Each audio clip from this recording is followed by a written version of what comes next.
आप साइकोलॉजी में आए कैसे? मैं Was it a psychology में conscious आई कैसे? decision? ओके, जब मैंने बीए में एडमिशन लिया ना, तो तब तक इतनी अक्ल ही नहीं थी पढ़ाई क्या होती है एक्चुअली। गई कॉलेज, वहाँ फॉर्म भरा, सब्जेक्ट देखे, एक इकोनॉमिक्स पढ़ा हुआ था मैंने, तो बाकी तो भैया ये मनोविज्ञान कुछ अलग सी चीज़ है, भर दो बीए ही था यार।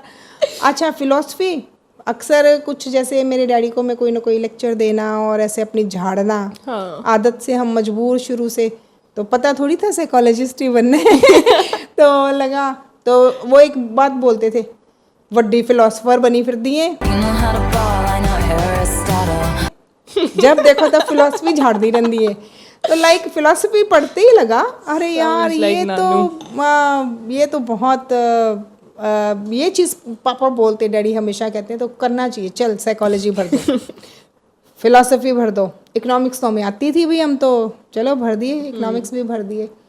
साइकोलॉजी पढ़ना शुरू हुए, क्लास नहीं अटेंड करते थे, लेकिन प्रैक्टिकल करना पड़ता था, तो प्रैक्टिकल करते, और इतने इंटरेस्टिंग प्रैक्टिकल्स थे कि हंसी मजाक में कब 3 साल बीते पता ही नहीं चला एक्चुअली। उसके बाद मेरी फ्रेंड ने लिया लॉ में एडमिशन, तो मुझे लगा कि मुझे लॉ में जाना है, बट मेरे पापा तो बहुत स्ट्रिक्ट, वो कहते देख कुछ भी पढ़, लॉ में मत जा। अच्छा, लॉ जो है वो रफ एंड टफ बच्चों के लिए होता है, और तू लॉ नहीं कर सकती।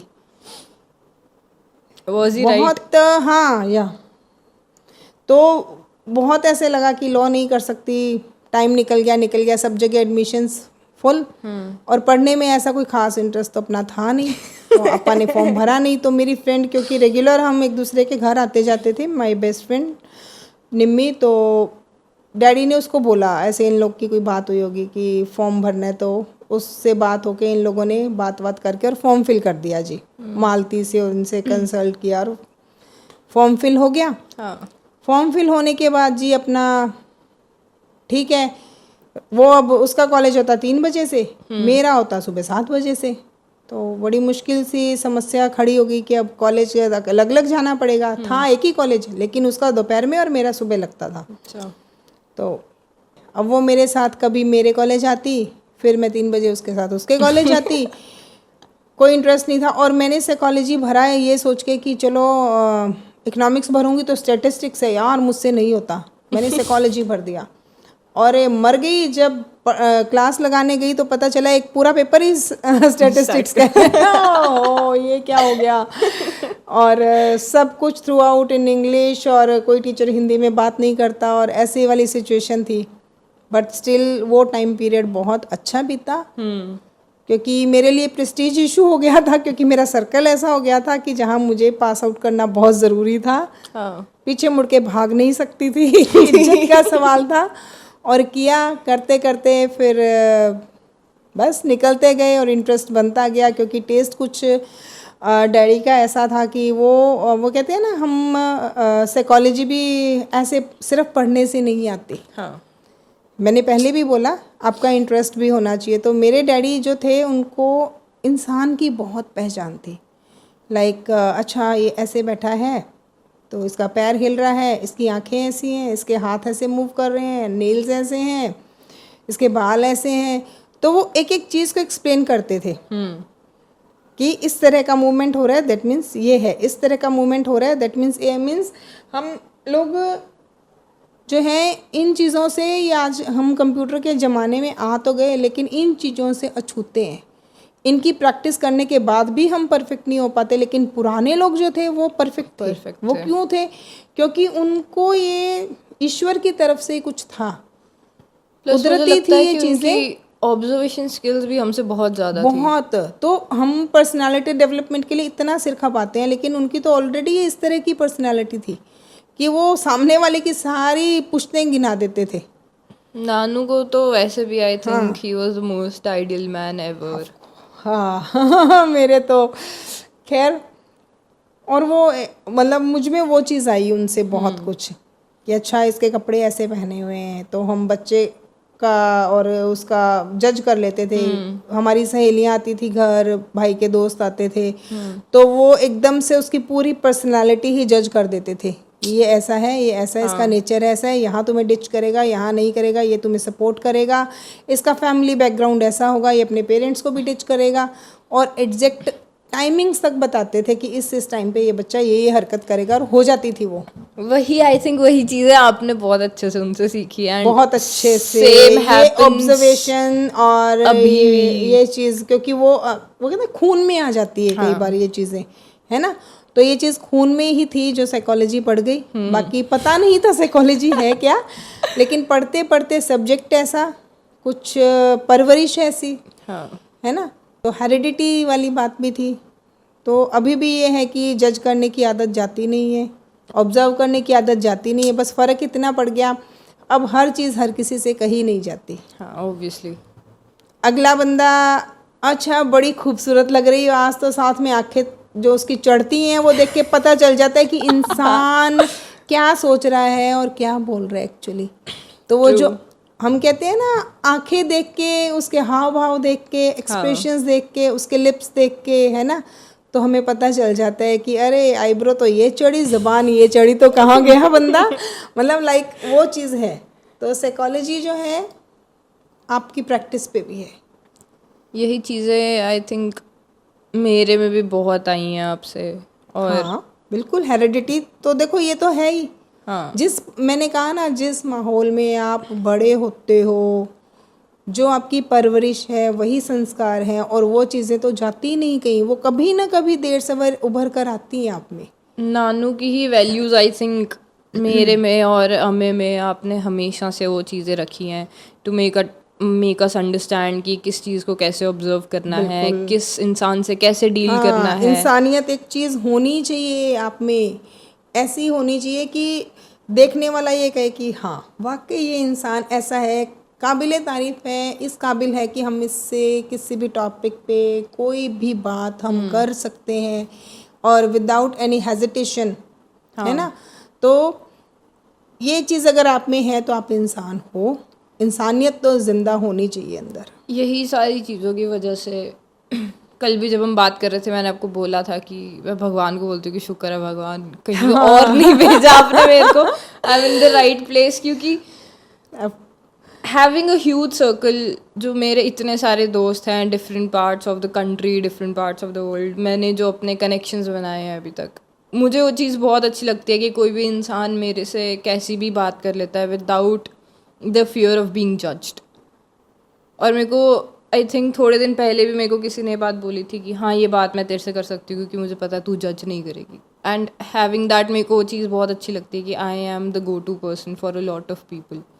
कभी देखो हम जज करते हैं, हमें पता होता है क्या है क्या नहीं है, लेकिन अगर वो अपनी कोई सिचुएशन हमें बता रहा है ना, तो उस तरीके से हमें जज भी नहीं करना चाहिए कि वो उसे लगे कि इस बंदे से बात नहीं कर सकते। हाँ वही है ना। और उसको हम अगर सही से सजेस्ट करते हैं, फिर अगर हमारा वो फ्रेंड है, मान लो फ्रेंड नहीं भी है, अगर उसने आपको कोई बात बताई, हाँ आप बायस नहीं हो और उसको आप सही से राय देंगे, ठीक है, तो क्या होगा कि उसे इजी लगेगा आपसे बात करना, हाँ है ना। और आपकी जो इमेज है वो जो पक्की रहेगी, खराब नहीं होती है। हाँ और अगर आज ये कहा कल वो कहा, उसकी बात इधर की उधर, तो वहाँ क्या हो गया, सारे रिश्ते खराब है ना। अगले का भी सब खराब कर देंगे हम ऐसी राय दे करके, 100%। तो कोई फायदा ही नहीं है। तो आप उसकी बात सुनो कि वो क्या कह रहे हैं, वो क्या चाहता है, उसके अंदर का जो गुबार है अगर वो आपके सामने निकाल पाता है तो ही आप इंसान हो, नहीं तो आप इंसान कहला ही नहीं सकते हो। I agree. जब तक तुम तो इतना सामने वाले की बात समझ ही नहीं सकते हो, उसकी सिचुएशंस पे अपना माइंडसेट जब थोपोगे तो वो सब कुछ खराब ही होगा। खराब होगा। तो बेटर ये होता है कि आप अपने वाले हालात को उस पर नहीं थोपो, उसकी सिचुएशन को सुनो, और उसकी सुन करके ही, जैसे तुम कह रहे थे कि हाँ अगर कोई साइकोलॉजिस्ट बनता है तो उसको क्या करना चाहिए, सबसे पहली चीज़ उसे अपनी रूटीन बिहेवियर में ये चीज़ लानी चाहिए, अनबायसनेस। हाँ बिल्कुल। तो ये चीज़ें जो हैं ज़िंदगी में बहुत आगे लेके जाती हैं। बीइंग एक गुड इंसान कि हम क्या अपने आप के लिए क्या लेकर आए हैं, क्या लेके जाएंगे, है ना। तो अपनी आदतों में ये शुमार करो। इतने सालों में like since I have been born और अमे के टाइम से जितनी चीज़ें आपने हमें सिखाई हैं, सबसे टॉप की 4-5 वैल्यूज़ जो आपको लगता है कि हर इंसान के टॉप लिस्ट में ये चीज़ें होनी चाहिए, वो वैल्यूज़ क्या हैं जो आपको लगता है कि आपने डाली और अभी तक हम दोनों में रिटेन हुई हैं? वो first thing and most important is, जिंदगी में चाहे आप घर के लोगों के साथ हो, दोस्तों के साथ हो, बाहर हो, जब तक आपको ये लगे कि सामने वाले की ज़िंदगी पे गलत असर नहीं होगा इस चीज़ का, हाँ। कभी झूठ मत बोलना। राइट, कभी भी तुम नहीं बताओ, बात नहीं बतानी कोई तुम्हारी, मुंह पे बोल दो कि ठीक नहीं है? बतानी। हाँ, नहीं बता सकते हम, ठीक है? कुछ भी कर लो, झूठ बोलेंगे नहीं, सच बताएंगे नहीं। हाँ इट्स ओके, नो प्रॉब्लम, ठीक है? हम अपने आप ढूंढ लेंगे। हाँ आप अगर किसी की बात आपको छुपानी है, आपको नहीं बतानी, कि हमने वादा किया है उससे कि हम उसकी बात आउट नहीं करेंगे, हाँ सीक्रेट है ना, लेकिन मैं जानना चाहती हूँ एक माँ होने के नाते, तो मैं अपने आप पता करूँगी। लेकिन आपका दोष नहीं है क्योंकि आपने झूठ नहीं बोला। हाँ आप अपने कज़न की, अपने भाई बहन की, अपने दोस्त की बात छुपा गए, इट्स ओके। लेकिन ज़िंदगी में ना किसी भी चीज़ के लिए झूठ नहीं बोलना एक चीज़ सिखाई थी। बड़ों की रिस्पेक्ट हमेशा करो, ये चीज़ कभी नहीं होनी चाहिए। अपनी ज़िंदगी के कुछ रूल्स ऐसे बनाओ जिन्हें तुम नींद में भी हो तो तुम फॉलो करो। हाँ लाइक उठते ही ईश्वर का नाम लेना, है ना, धरती को प्रणाम करना। तो मैं यही करती थी, सुबह उठाती कैसे थी?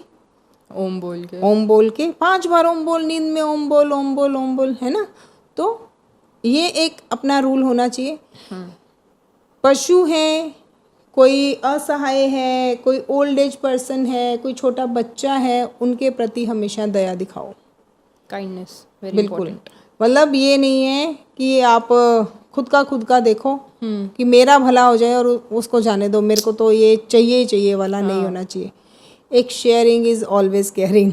हमेशा कुछ भी चीज़ है तो तुम्हें वो शेयर करनी आनी चाहिए, चाहे वो तुम्हारी पढ़ाई है, चाहे खाने की चीज़ है, चाहे कुछ भी है।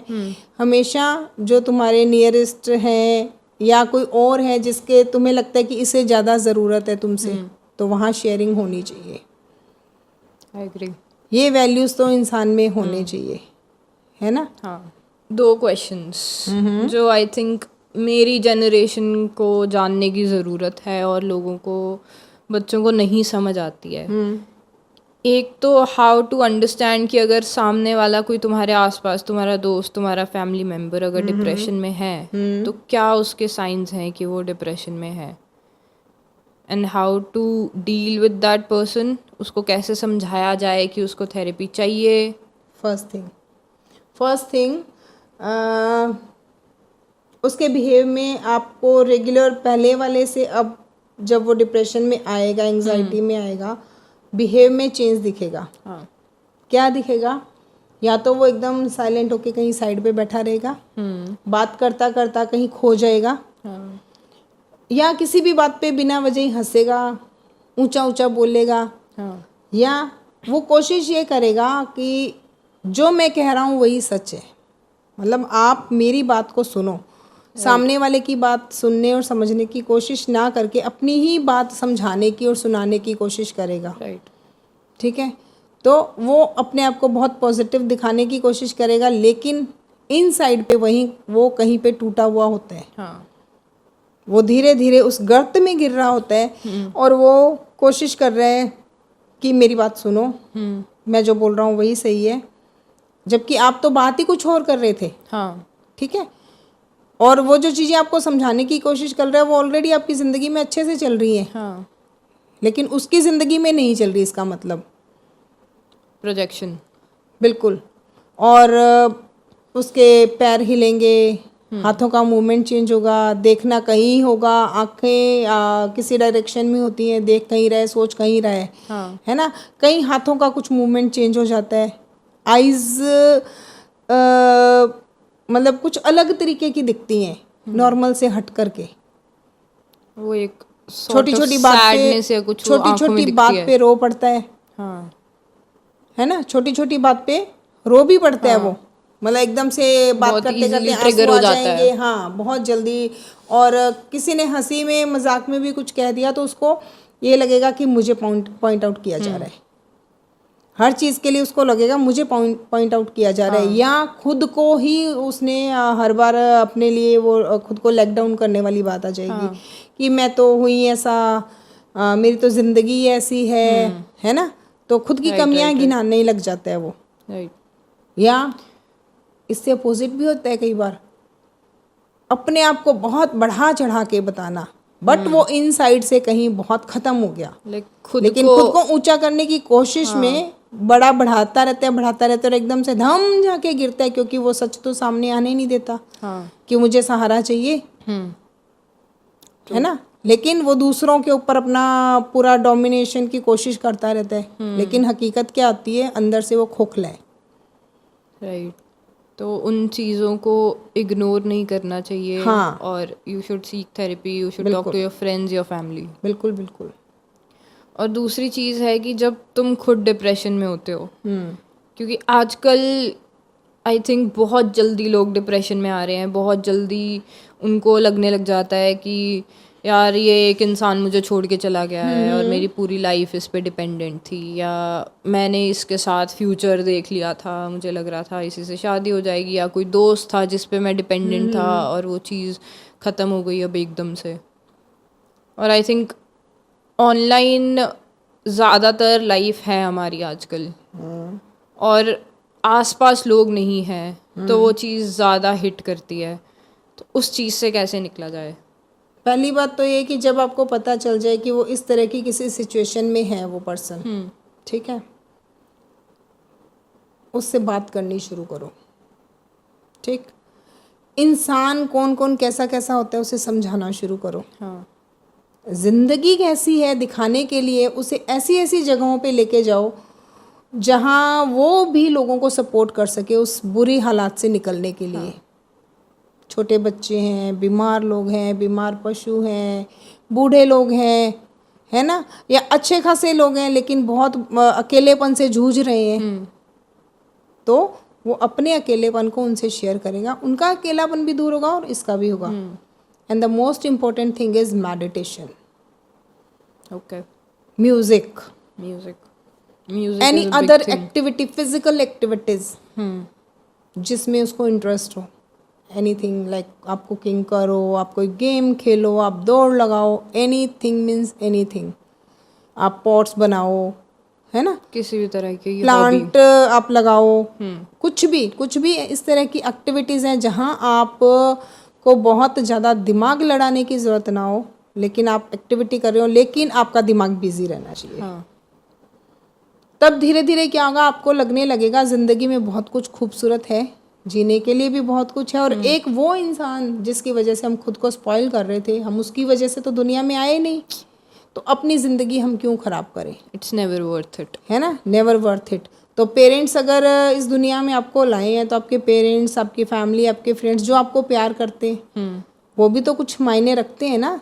या एक वही इंसान था जिसके लिए आप मर रहे हो, वो तो आपको पूछ ही नहीं रहा, राइट, और पूछ नहीं रहा, या वो इस दुनिया से ही चला गया, कोई भी वजह रही हो, है ना, लेकिन क्योंकि आपका तो वक्त नहीं था जाने का, तो फिर आप क्यों, आपके पास तो बहुत कुछ है और करने के लिए, आपके जैसे इतने टूटे हुए लोग हैं, आप उनका सहारा बनो। राइट, क्यों खुद को ख़त्म करना है किसी के लिए। सही बात। आप इस दुनिया में किसी के लिए खुद को ख़त्म करने नहीं आए हैं, आप अपना पूरी एक यात्रा है आपकी जिसे आप पूरा करने आए हैं। तो इट्स बेटर वे कि आप इसको बहुत अच्छे तरीके से पूरा करें। ज़िंदगी बहुत खूबसूरत है, देखने का नज़रिया खूबसूरत रखिए बस। Be happy, look at the positive side of things, keep your self busy, yes, and surround your self with good people. और अकेले रहना, बहुत अकेले, देखो अकेले में रह के खुद को ढूंढना है तब आप अकेले रहें, वरना अकेले नहीं रहना है। अकेले रहने का, अकेला देखो, आप बहुत भीड़ में भी अगर आप खुद को ढूंढ पाते हो, द बेस्ट वे। लेकिन अगर आप लोगों के भीड़ से अलग होके बिल्कुल खुद को कि मैं तो अकेला ही रहना है, तो वो जिंदगी नहीं है। वो तो खुद को मारना है, राइट। खुद को ख़त्म करना है। ईश्वर की दी हुई ज़िंदगी ना इस तरह से ख़त्म करने के लिए नहीं होती है, और जो माँ बाप पैदा करते हैं वो इसलिए नहीं पैदा करते कि हमारा बच्चा खुद को इस तरह से ख़त्म कर ले। Right. Closing out with the fun question. Okay. कभी आपको मुझे देख के लगा है कि लाइक ये चीज़ तुझे नहीं करनी चाहिए, या ये चीज़ मुझे बचपन में ही कहीं करेक्ट कर देनी चाहिए थी, या कोई मेरी हैबिट जो आपको लगता हो कि हाँ ये तो गड़बड़ है? बहुत सारी ऐसी चीज़ें हैं, लाइक मर्जी से बहुत देर सारी। तक जागना, और खाना ना खाना। खाने के साथ तो है कुछ मेरा, आई डोंट नो क्या हाँ, है, मतलब but ऐसी कुछ है। चीज़ें हैं, लेकिन बहुत कोशिशों के बाद भी ना, ऐसा नहीं कि मैंने कोशिश नहीं की कि इन्हें करेक्ट कर देना चाहिए था। हाँ। उसके पीछे वजह भी मेरी अपनी मजबूरियां थी, जो आजकल सभी पेरेंट्स की होती हैं, कि वर्किंग लेडीज़ जो होती हैं वो चाह के भी, या उनके घर के माहौल ऐसे होते हैं हाँ। जिसकी वजह से वो उस चीज़ को उन्हें इग्नोर करना पड़ता है। जॉइंट फैमिली में रही जब से पैदा हुई कुछ टाइम पीरियड तक, तो मुझे वो हिसाब किताब मैं खुद ही नहीं एडजस्ट हो पा रही थी बहुत टाइम तक। तो लाइक कि बहुत देर तक तो जागना है, और सुबह एक्सपेक्ट करो कि आप भाई 5 बजे उठ के काम करो, तो नहीं हो पाता था देर तक जागने के बाद, क्योंकि 9 बजे तो हम कुकर चढ़ाते थे खाना खाने के लिए, तो बहुत मुश्किल सा काम था। बट ठीक है, बुरा उस वक्त महसूस कम होता था ये सब कुछ, क्योंकि वही है कि फैमिली अच्छी लगती है। मुझे मेरी फैमिली बहुत पसंद थी, फैमिली के लोग बहुत पसंद थे। हाँ। तो मेरा एक एक्चुअली बहुत फिक्स्ड सा शेड्यूल था कि मैं 7:30 से 8 बजे के बीच डिनर कर लेती थी शादी से पहले। लेकिन यहाँ आए हैं तो हमारे घर का सिस्टम था जी, हम तो 9 बजे दाल चढ़ाएंगे जी। उससे पहले ठंडी रोटियां कौन खाएगा, साढ़े वास्ते तो ना बनाई। तो जब ये सिस्टम था तो फिर लगा कि इट्स ओके, फाइन, ज़िंदगी उसी तरह से मतलब जब आपको सबके साथ रहना है तो आपको देखो, आपको भी एडजस्ट करना पड़ेगा। हो सकता है बहुत सारी चीज़ें मेरी फैमिली मेरे लिए एडजस्ट करती हो, हाँ। तो कुछ चीज़ मुझे भी एडजस्ट करनी थी। तो उस चीज़ों में क्या रहा कि जब देर तक जागे तो देर के बाद तो हमें नींद ना आती। हाँ। जब हम सारी रात बैठे सिर खा रहे हैं अपने पति का, तो बच्चे में वही चीज़ आनी है। देखो, एक प्रेग्नेंट लेडी का जो अपना एक सोच होती है, अपना एक रूटीन होता है, उसके बच्चे में वही बातें, वही सोच, वही चीज़ें आती हैं। तभी कहते हैं कि आप प्रेग्नेंट हो तो आपको अच्छी चीज़ें सोचना चाहिए, अपना रूटीन अच्छा करना चाहिए, अपना खाना हेल्दी खाना चाहिए। और कुछ हमारी जो कुछ लाइफस्टाइल ऐसा बन गया था कि हम तो दोनों जने घर बैठ के खुश कम होते थे, बाहर जाते थे, बाहर खाते थे, तो वही चीज़ हमारे बच्चे में आ गई। तो ये चीज़ मुझे लगता है कि चेंज कर लेनी चाहिए थी वाली बात नहीं है। चेंज तो बहुत कोशिश की लेकिन नहीं हुआ। बट स्टिल आज भी मैं सोचती हूँ कि मेरे बच्चे में ये चीज़ें बदल जानी चाहिए। उसका एक लाइफ स्टाइल जो है बहुत पॉजिटिव होने के बाद भी ना कहीं कहीं पे कुछ चीज़ें अखरती हैं।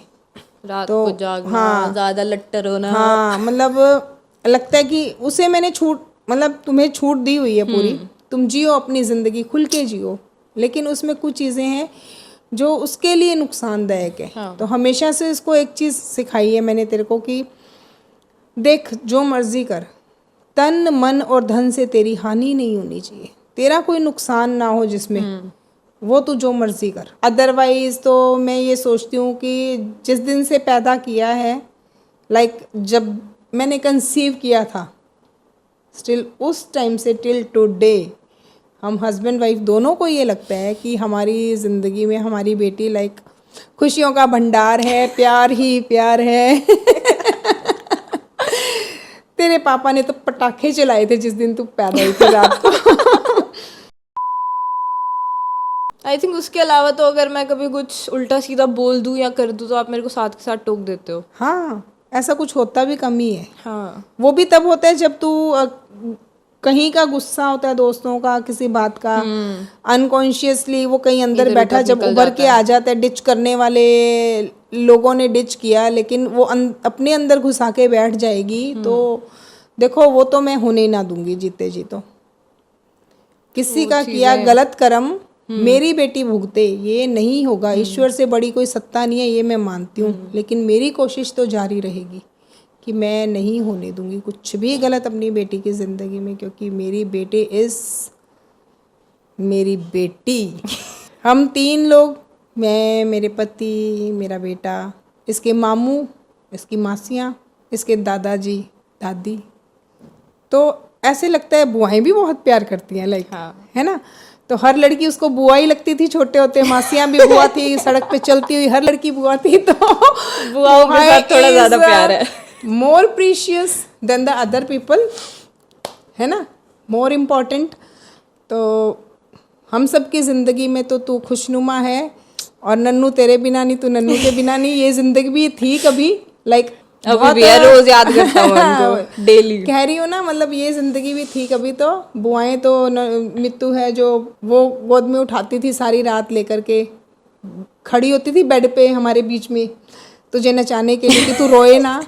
वो दिन भी थे। दीपू तुझे खूबसूरत तैयार करती थी, वो दिन भी थे, है ना।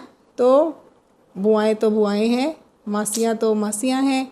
वो सबने बहुत नाना प्यार किया, नानी सबने दादा बहुत बिगाड़ा है। दादी जो प्यार देंगे वो हम भी नहीं दे सकते, नो डाउट। तो सबके लिए मतलब तू प्रीशियस, तो तेरे लिए वो सब रिश्ते बहुत प्रीशियस हैं। I know that. सेंटी कर रहे हो। मैं खुद हो रही हूँ। Okay, one advice you can give to all the parents जो स्ट्रगल करते हैं पेरेंटिंग में, और जो बहुत कॉमन मिस्टेक्स है जो आजकल सब पेरेंट्स कर रहे हैं, जो उनको नहीं करनी चाहिए विद टाइम, या जो वर्किंग है, जो एक पर्टिकुलर कुछ चीज़ों पे चाहे कुछ भी हो जाए पेरेंट्स को ध्यान देना चाहिए, ताकि जो आजकल ट्रेंडिंग चाइल्डहुड ट्रॉमा है वो ना हो बच्चों को। फर्स्ट थिंग, बच्चों के सामने कभी झूठ मत बोलो, झगड़ा मत करो। ये वही बात है कि किसी से जो आपने चीज़ एक बार देख ली वो रह दिमाग में जाएगी। बड़े होते होते वो वही चीज़ें, आप जैसे आपने कुछ छुपाया, आपने छुपाना है तो बच्चे को, बच्चे के सामने इस तरह से नहीं करो कि उसे पता हो कि आप ये चीज़ छुपा रहे हो उनसे, या उनके दादा दादी से, या उनके पापा से, या पापा छुपा रहे हैं मम्मी से, है ना। तो क्या होगा, वो देखेगा कि ये तो प्रैक्टिकल लाइफ है, ये तो करना ही चाहिए। हाँ। वो हमसे छुपाते हैं, हम उनसे छुपाते हैं। पापा ने मम्मी से छुपाया, मम्मी ने पापा से छुपाया, उन्होंने ये झूठ बोला, उन्होंने पैसे छुपाए, है ना। और ये चीज़ देखो, ये चीज़ें रहेगी और वही आपके साथ होएंगी, क्योंकि वो उनके बिहेव में आ जाएगी कि ये तो प्रैक्टिकल लाइफ है भाई, चीज़ें तो छुपानी चाहिए, पैसे तो छुपाने चाहिए, झूठ तो बोलना चाहिए, आप है ना। जितना मर्जी हाँ, ट्राई कर इग्नोर लो, तो करना चाहिए, इग्नोर तो करना चाहिए, क्योंकि बच्चे जितने भी छोटे हो हाँ, तो उनको चीज़ समझ आती है, समझ आती है, सबको समझ आती है। और मैं कह रही हूँ ना, आप जो देख रहे हो वो रिफ्लेक्ट करते हैं आपके दिमाग में, और उभर के धीरे धीरे बाहर आता है। हाँ। तो ये चीज़ें आपको जो है बचना चाहिए। अगर आप देखो ड्यूरिंग प्रेगनेंसी आप किसी तरह के डिप्रेशन के शिकार हो, एनीमिया के शिकार हो, है ना, तो कोई आपको फिजिकल मेंटल ट्रॉमा दिया जाता है किसी तरह का, है ना, तो आप उस वक्त इस चीज़ को उसी वक्त जो है उठ जाएं, बाहर निकल जाएं, क्योंकि अगर ये चीज़ आपके अंदर आ गई उस वक्त तो बच्चे के अंदर जाएगी, और जब बच्चा 10, 12, 13 साल का हो जाएगा, है ना, उस वक्त क्या होगा, एक स्किज़ोफ्रेनिया टाइप लाइक ऐसी बीमारियां हो जाती हैं बच्चों को, जिसे हम कह सकते हैं कि इस तरह की सिचुएशंस आती है कि बच्चा एबनॉर्मल बिहेव करने लग जाता है। चीज़ें समझ नहीं आती, कहीं एडजस्ट नहीं कर पाता, उसे शक होने लगते हैं, ये हो गया वो। ये चीज़ें क्या होते हैं ड्यूरिंग प्रेगनेंसी, अगर आप में ऐसी कुछ चीज़ें दबी रह गई हैं, है ना, तो वो दबा हुआ जो है सब कुछ उस वक्त बाहर आता है बच्चे में, बच्चे के रूप में। आप में विटामिन्स की कमी रह गई मान लीजिए प्रेगनेंसी के ड्यूरिंग, या बच्चे में बाद में होगी इस चीज़ की कमी, तो भी क्या है, मेंटल हेल्थ के लिए बहुत गलत इशू तैयार हो जाते हैं आपके खड़े। तो मेंटल हेल्थ के लिए तो सबसे अच्छा यही होता है कि आप बच्चे को वही माहौल दें जो आप आगे आकर के चाहते हैं कि हमें हमारा बच्चा इस तरह का बने ड्यूरिंग प्रेगनेंसी और आफ्टर। तो जो चीज़ें आप उसके सामने दिखा रहे हो, जो वो बोल रहा है, जो वो देख रहा है, आपके बोलने से ज़्यादा आपका बर्ताव उस पर असर करेगा। आप क्या बोल रहे हो उतना असर नहीं होगा जितना आप खुद रूटीन आपका चल रहा है वो असर करेगा, आपका जो और आपकी जो वाइब्स हैं, बिल्कुल वो चीज़ें। अब आप देखो, एक टीचर हैं, उन्होंने 5 बजे उठना है सुबह, लेडी है जेंट्स है, आजकल दोनों हस्बैंड वाइफ ही काम करते हैं, पहले लेडी करती थी। अब क्या होगा, वो फटाफट उठी, अपना रूटीन चलाया, ये खाना बनाया, वो किया, ये किया, बच्चों को तैयार किया, स्कूल भेजा, ठीक है। बच्चों ने देखा इतना हार्ड वर्क है, उनके बच्चे वही चीज़ सीखेंगे। घर आके फिर पढ़ाई करनी है, स्कूल के लिए ये तैयार किया, वो तैयार किया, तो बच्चे की रूटीन वैसी बन गई। एक हाउसवाइफ है, आराम से उठेगी, आराम से अपना काम करेगी, वैसे ही करती रहेगी, बच्चा भी वैसा ही होता जाएगा। वो बिजनेस क्लास वाला सिस्टम हमारे पंजाबियों का जो है, बिजनेस क्लास हर घर में नहीं होता, लेकिन पंजाबियों के घरों में ज़्यादातर यही होता है। तो बच्चे उसी ट्रैक पे चलते रहते हैं, आराम से ठीक है। आराम से अब अगर उसके पापा जो है अपनी बीवी से गंदा बोल रहे हैं, बच्चे के पापा बच्चे की माँ से गंदा बोल रहे हैं, तू किसी काम की नहीं है, ये नहीं है, तूने लेट कर दिया, फलाना कर दिया, तो 2, 4, 6 सालों बाद वो भी अपनी माँ को उन्हीं शब्दों से बुलाएगा, प्लस अपने फ्यूचर बिल्कुल वही चीज़ें वो अपनी माँ के लिए बोलेगा, ठीक है। माँ ने अगर बोला तेरा बाप ऐसा, ये है, वो है, तुम ऐसे हो वैसे हो, तो क्या होगा, कुछ टाइम बाद वो भी अपने पापा को ऐसे ही बोलेगा। दादा दादी के लिए जो बिहेव होगा लेडी का, अपने सास ससुर के लिए बच्चे देख रहे हैं कि हमारे दादा दादी साथ ऐसा किया जा रहा है, तो क्या होगा, बच्चे भी वही कुछ टाइम बाद बच्चे ना अपने माँ बाप के साथ वैसा बिहेव करेंगे। दादा दादी से तो ठीक है, जो उनको मिलेगा, उन्होंने दादा दादी को तो वो लौटाना है जो उनको दादा दादी से मिलेगा, लेकिन वो अपने माँ बाप उसके क्या बर्ताव कर रहे हैं दादा दादी के साथ, तो बच्चे भी वही बर्ताव करेंगे अपने माँ बाप के साथ। जो माँ बाप ने किया वो दादा दादी को नहीं मिलेगा, लेकिन दादा दादी को तो वो मिलना है जो दादा दादी ने अपने बच्चों को बर्ताव दिया, पोता पोती को, है ना। तो लेकिन माँ बाप अगर अपने माँ बाप से, दादा दादी से, सास ससुर से गलत बर्ताव करेंगे, तो बच्चे जो हैं अपने माँ बाप से वो गलत करेंगे। और यही चीज़ें बाद के रिलेशनशिप में भी रिफ्लेक्ट होती है और बच्चे में, मैरिज में बिल्कुल रिफ्लेक्ट होती है, और बच्चे के मेंटल हेल्थ पे बहुत बहुत ज़्यादा असर करती हैं। और ये चीज़ें अगर आप गलत उसमें हैं तो ये नेगेटिव इफ़ेक्ट करेंगी, वो एग्रेसिव हो जाएगा, डिप्रेशन में चला जाएगा, है ना। नशे की लत भी लग जाती है बच्चों को, बच्चे घर छोड़ के भाग जाते हैं, कोई बच्चे सुसाइड कर लेते हैं, देखो बहुत सारी सिचुएशंस है। और ये चीज़ें उभर के कब आती हैं, जब बच्चा 10-12 साल का हो जाता है, उसके बाद। और इतने छोटे होते से जो ट्रॉमास आपके दिमाग में जाते हैं, आप उस एज में आने के बाद उस चीज़ को जितना मर्जी ट्राई करके सेल्फ अवेयर होके नहीं निकाल सकते हो, क्योंकि इतने छोटे होते से वो नहीं चीजें निकाल पाते, वो अंदर घुस जाती हैं, वो बैठ जाती हैं, परमानेंटली बैठ जाती हैं, वो इतनी बुरी तरह से बैठती हैं कि फिर कोई ट्रीटमेंट, कोई चीज़ें, बहुत रेयर केस होता है कि वो बाहर निकल पाए, क्योंकि एक इमेज जो बन गई ना अंदर। देखो हम बच्चों को चीज़ें सिखाते हैं, तो जो बच्चे इमेज से सीखते हैं ना, छोटे होते हम बच्चे को क्या सिखाते हैं, है ना, तो जो इमेज बनती है ना, उसी से बच्चा सीखता है। जो इमेज बन गई उसे धूमिल करना, उसे हटाना, रिमूव करना नामुमकिन जैसी कंडीशंस होती हैं। Nobody can do this. तो ये ऑल डिपेंड ऑन पेरेंट्स कि आपने अपने बच्चे को ड्यूरिंग प्रेगनेंसी, आफ्टर दैट, जैसे जैसे परवरिश की, वो बड़ा हुआ, उसके ग्रोइंग पीरियड में आपने उसको क्या दिया और क्या दिखाया। आप जो दे रहे हो, आप जो दिखा रहे हो, डिफरेंट थिंग्स हैं। जो वो देखेगा ना वो ज़्यादा असर करेगा बजाय आपके देने के। तो उसको वही दिखाओ जो आप अपने लिए या आगे उसके भविष्य के लिए देखना चाहते हो। स्टार्टिंग से ही आपको उसमें एम्पैथी, काइंडनेस, तमीज से बात करना, उठना बैठना, ये सब चीज़ें उसको पूरे मैनर्स सिखाने पड़ेंगे, तभी वो सीखेगा, बाद में नहीं सीखेगा।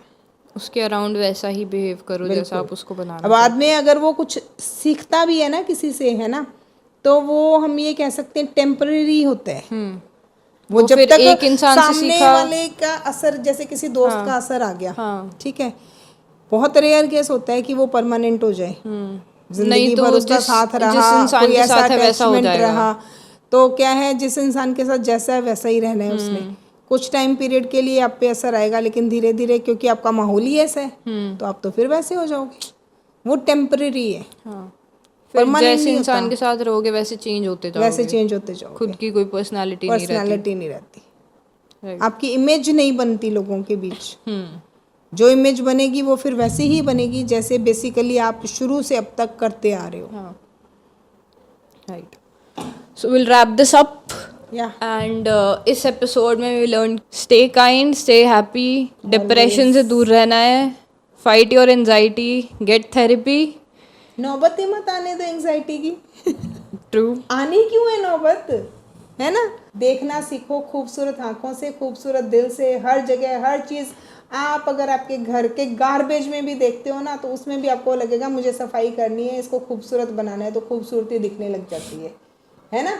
तो हम तो ऐसे हैं कि जो बेकार सामान है उसमें से भी क्राफ्ट की चीज़ें निकाल लेते हैं.